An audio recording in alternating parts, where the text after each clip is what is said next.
வீடியோவில் என்ன பார்க்க போகிறோன்னா நியூ டிஸ்க் எப்படி வந்து க்ரியேட் பண்ணுறது தான் பார்க்க போகிறோம். வாங்க வீடியோக்குள்ளே போகலாம்.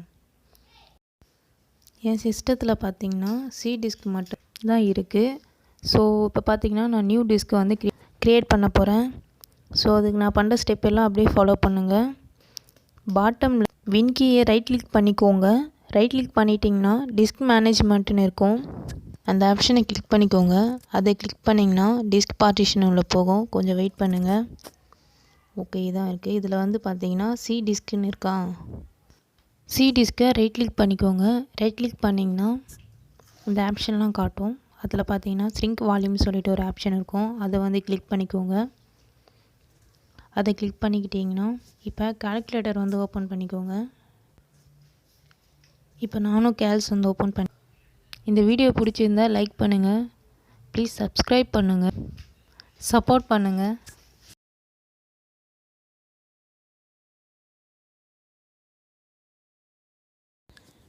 இப்போது கேல்ஸில் என்ன போட போகிறோன்னா 1024ஓட 200 மல்டிபிள் பண்ண போகிறோம். ஸோ 1024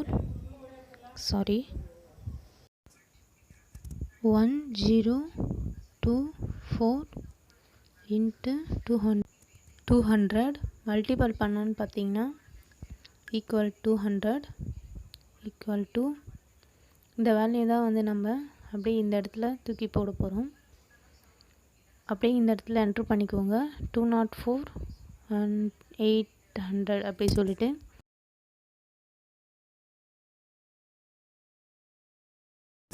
ஓகே, இப்போ அந்த வேல்யூ வந்து இங்கே என்ட்ரு பண்ணிக்கலாம்.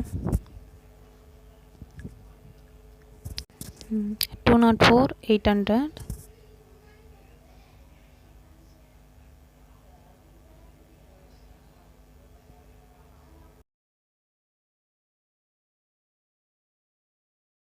என்டர் கொடுத்துட்டிங்கன்னா ஸ்ட்ரிங் சொல்லிவிட்டு கீழே வந்து ஸ்ட்ரிங் கேன்சல்னு சொல்லிவிட்டு 2 ஆப்ஷன் இருக்கும்.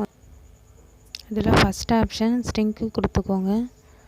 அது கொடுத்துட்டிங்கன்னா நெக்ஸ்ட்டு டிஸ்க்கு வந்து நமக்கு க்ரியேட் ஆகிடுச்சு. இப்போ பார்த்திங்கன்னா நமக்கு 200 GB அன்அலோகேட்டட் அப்படின்னு சொல்லிட்டு நியூ டிஸ்க் வந்து க்ரியேட் ஆகிடுச்சு. இதில் ரைட் கிளிக் பண்ணிவிட்டு நியூ சிம்பிள் வேல்யூன்னு சொல்லிட்டு ஃபஸ்ட்டு இதில் நெக்ஸ்ட்டுன்னு சொல்லிட்டு ஆப்ஷன் கொடுத்துக்கோங்க. நெக்ஸ்ட்டுன்னு கொடுத்துக்கோங்க. இதில் நேம் வந்து சூஸ் பண்ணிக்கோங்க. இதில் ஏலேருந்து இசட் வரைக்கும் இருக்கும். A to Z இருக்கும். அதில் எதனா ஒரு நேம் வந்து சூஸ் பண்ணிக்கோங்க. நான் அதில் எக்ஸ்ன்னு சொல்லிட்டு சூஸ் பண்ணிக்கிறேன். நீங்கள் டி கொடுக்கலாம், இ கொடுக்கலாம், எதனா சூஸ் பண்ணிவிட்டு நெக்ஸ்ட்டு கொடுத்துக்கோங்க. நெக்ஸ்ட்டு கொடுத்து ஃபஸ்ட்டு ஒரு ஆப்ஷன் இருக்கா, அது வந்து கிளிக் பண்ணிக்கோங்க. அதை கிளிக் பண்ணிவிட்டு இந்த ஆப்ஷனை கிளிக் பண்ணிவிட்டு நெக்ஸ்ட்டு கொடுத்துக்கோங்க. ஃபினிஷ் கொடுத்துட்டிங்கன்னா இப்போ நமக்கான நியூ டிஸ்க் வந்து க்ரியேட் ஆகிடுச்சு.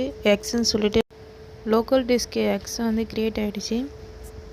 இப்போ வாங்க நம்ம போய் பார்க்கலாம். ஓகே கொடுத்துக்கோ. ஓகே கொடுத்த உடனே பார்த்தீங்கன்னா திஸ் பிசி வந்து கிளிக் பண்ணிக்கோங்க. அதை கிளிக் பண்ணிங்கன்னா ஃபார்மேட் டிஸ்க்கு கேன்சல் சொல்லி அதில் ஃபார்மேட் டிஸ்க்குன்னு சொல்லிட்டு அதை கிளிக் பண்ணிட்டிங்கன்னா ஒரு டிஸ்க்கு ஒன்று கீழே பாட்டமில் ஷோ ஆகும். அதை கிளிக் பண்ணிட்டிங்கன்னா கிளிக் பண்ணிவிட்டு ஸ்ட்ரிங்ஸ் சொல்லிவிட்டு கொடுத்துட்டிங்கன்னா ஓகே கொடுங்க. ஓகே கொடுத்துட்டிங்கன்னா நெக்ஸ்ட்டு ஒரு பேஜுக்கு போகும். கொஞ்சம் வெயிட் பண்ணுங்கள். அதாவது அந்த பேஜில் வந்து என்ன சொல்லணும்னா உங்களுக்கான நியூ டிஸ்க்கு வந்து க்ரியேட் ஆகிடுச்சு அப்படி சொல்லிட்டு சொல்லும். நமக்கு எத்தனை டிஸ்க் இருக்குன்னு சொல்லிட்டு இப்போ ஓகே கொடுத்துருங்க. ஃபார்மேட் கம்ப்ளீட்டட் சொல்லிட்டு வந்துச்சு. ஓகே கொடுத்துட்டிங்கன்னா ஸோ இப்போ இதில் பார்த்தீங்கன்னா ஆப்ஸு அப்படின்னு சொல்லிட்டு இருக்கான். அதில் எத்தனை ஜிபி ஃப்ரீயாக இருக்குது, எத்தனை ஜிபி ஃபுல்லாக இருக்குதுன்னு சொல்லிட்டு இருக்குது. அதெல்லாம் பார்த்துக்கோங்க. இப்போ நம்ம போயிட்டு இப்போ டிஸ்பீஸில் போயிட்டு பார்க்கலாம். நியூ டிஸ்க் இருக்கான்னு சொல்லிட்டு பார்த்திங்கன்னா நமக்கு லோக்கல் டிஸ்க் சி பக்கத்தில் லோக்கல் டிஸ்க்கு எக்ஸ்ன்னு சொல்லிட்டு ஒன்று நியூவாக க்ரியேட் ஆகிருக்கு. ஓகே, நம்ம சக்ஸஸாக வந்து ஒரு டிஸ்க்கை வந்து க்ரியேட் பண்ணியாச்சு. நான் சொன்ன ஸ்டெப்பை நீங்களும் ஃபாலோ பண்ணியிருந்தீங்கன்னா ஈஸியாக வந்து க்ரியேட் பண்ணலாம். ரொம்ப ஈஸியான ஸ்டெப் தான் எல்லாமே. Thank you friends.